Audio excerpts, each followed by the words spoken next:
Hello မင်္ဂလာပါကျွန်တော်ကတော့ဆိုပါဒီနေ့မှာတော့ Apple computer တွေထဲမှာ desktop computer ဖြစ်တဲ့ Mac mini ကိုမှဒီလိုမျိုး Unibody နဲ့ပထမဆုံးစထုတ်တဲ့Unibody နဲ့စထုတ်တဲ့ Mac mini model လို့ပြောလို့ရတဲ့Mac mini 2010 model လေးကို SSD upgrade လုပ်ပြီးတော့မှနောက်ဆုံး macOS ကိုရအောင်တင်တဲ့အကြောင်းလေးကိုဝင်ပြသွားချင်ပါတယ်ဒီနေရာမှာလည်းကျွန်တော်ပြောရမယ်ဆိုရင် Apple computer တွေမှာသူ့ရဲ့တီဆောက်ထားတဲ့ housing ဒီ structure ဘိုင်းကအခုချိန်မှာတော့Unibody လို့ခေါ်တဲ့တတုပိတစ်ခုတွေကနေပဲထွင်းထူပြီးတော့မှလောက်တဲ့ Unibody ကိုပဲသုံးပါတယ်အခုဒီ Mac mini က2010မှာသုံးတယ်ဒီမှာတော့ဒါကျွန်တော်2008 MacBook Pro model ကနေဖြုတ်ထားတဲ့ Unibody housing ဖြစ်ပါတယ်Apple computer တွေမှာ Unibody ကိုတော့2008 MacBook Pro ကနေစပြီးတော့သုံးပါတယ်ပုံမှန် MacBook တွေရောတခြား laptop တွေရောအရင်တော့ဆိုရင်တော့သူ့ရဲ့ housing case ကဒီ parts တွေကုန်ပေါင်းပြီးတော့မှတိဆောက်ထားတာဖြစ်တဲ့အတွက်ကြံ့ခိုင်မှုရောတည့်ရမှုရောနှစ်တည်ကြပြီဆိုရင်ရွတ်ပါသွားမှာဖြစ်ပါတယ်အခုလိုမျိုး Unibody နဲ့လုပ်လိုက်တဲ့တတုပိတစ်ခုတွေအားလုံးမှာထွင်းပြီးတော့ CNC စက်နဲ့ထွင်းပြီးတော့ထုတ်တဲ့ Unibody ကကြတော့ဒီလိုမျိုးနှစ်တည်ကြသွားပြီဆိုရင်မဲ့လည်းသူ့ရဲ့ housing ကတတုပိတစ်ခုတွေလုပ်တဲ့အတွက်ပို့ပြီးတော့ကြံ့ခိုင်မှုရောတည့်ရမှုရောနှစ်တည်ကြရင်မဲ့လည်းအခုချိန်ကြီးရှိနေမှာဖြစ်ပါတယ်အဲ့ဒီအတွက်အခုချိန်မှာတော့ Apple computer တွေအားလုံးဒီ Unibody သူ့ရဲ့ကြိုးဖြစ်ပါတယ်Mac mini အောက်ဘက်ကပါတော့ plastic နဲ့လုပ်ထားပြီးတော့ခုလိုပဲလက်နဲ့လဲပြီးဖြုတ်လို့ရပါတယ်ဒီလိုဖြုတ်ပြီးဆိုတာနဲ့သူ့ရဲ့အတွင်းပိုင်း structure တွေကိုမြင်ရမှာဖြစ်ပါတယ် Apple device တွေကိုတီးရအောင်လုပ်တဲ့အချိန်ကျရင်တော့ iFix ကထုတ်တဲ့သူ့ရဲ့ tools တွေကိုပဲကျွန်တော်တို့သုံးပါတယ်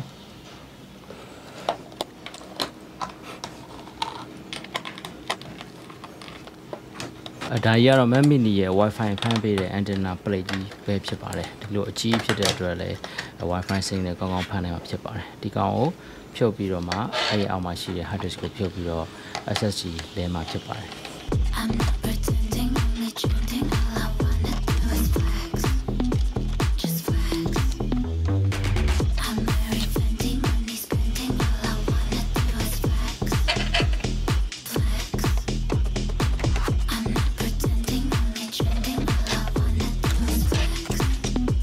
ဒီ model တွေမှာတော့ hard disk တွေကိုဒီဖုန်းနဲ့ချိတ်ဆက်ထားအောင်နေ model ပဲနဲ့ hard disk မှာ heat temperature ကိုတွဲထားပြီးတဲ့ thermal sensor လေးပါပါသေးတယ်ဒီ thermal sensor လေးကတော့တကယ်တမ်းတော့ SSD လဲမယ်ဆိုရင်တော့မလို့ဒါပေမဲ့သူ့ရဲ့ board မှာ socket ပါတာဖြစ်တဲ့အတွက်ပြန်ပြီးတော့တက်ပေးဖို့လိုပါတယ်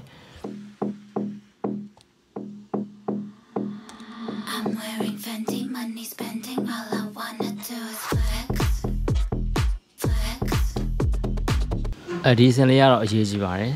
သူ့ရဲ့ case နဲ့ logic ပုံနဲ့ခွာတဲ့ဒီ tools လေးလိုပါတယ်ဒီ tools လေးနဲ့ဒါလည်းထိုးပြီးတော့ခွာလိုက်မှဒါလည်းlogic ပုံကခွာပြီးတော့အပြင်ကိုထွက်လာမှာဖြစ်ပါတယ်မဟုတ်ရင်တော့ logic ပုံလေးကျိုးသွားနိုင်ပါတယ်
ဒါဆိုရင်တော့ old model လို့ပြောလို့ရတယ် Mac mini 2010ကို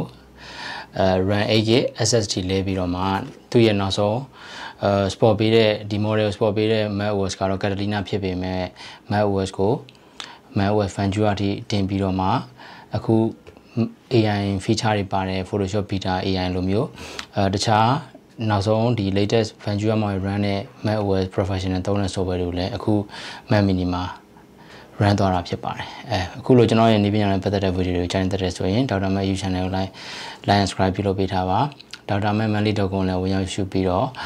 ကျွန်တော် Dr.Mac ကတင်တဲ့အခုလိုမျိုးနေပညာနဲ့ပတ်သက်တဲ့အကြောင်းအရာတွေရော Dr.Mac ကရောင်းချတဲ့ product တွေရောဝင်ရောက်ရှုပြီးတော့အားပေးလို့ရပါတယ် Dr.Mac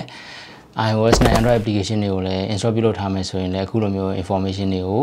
နေပညာနဲ့ပတ်သက်တဲ့ information တွေကိုကြည့်ရှုလို့ရမှာဖြစ်ပါတယ်အားလုံးကျေးဇူးတင်ပါတယ်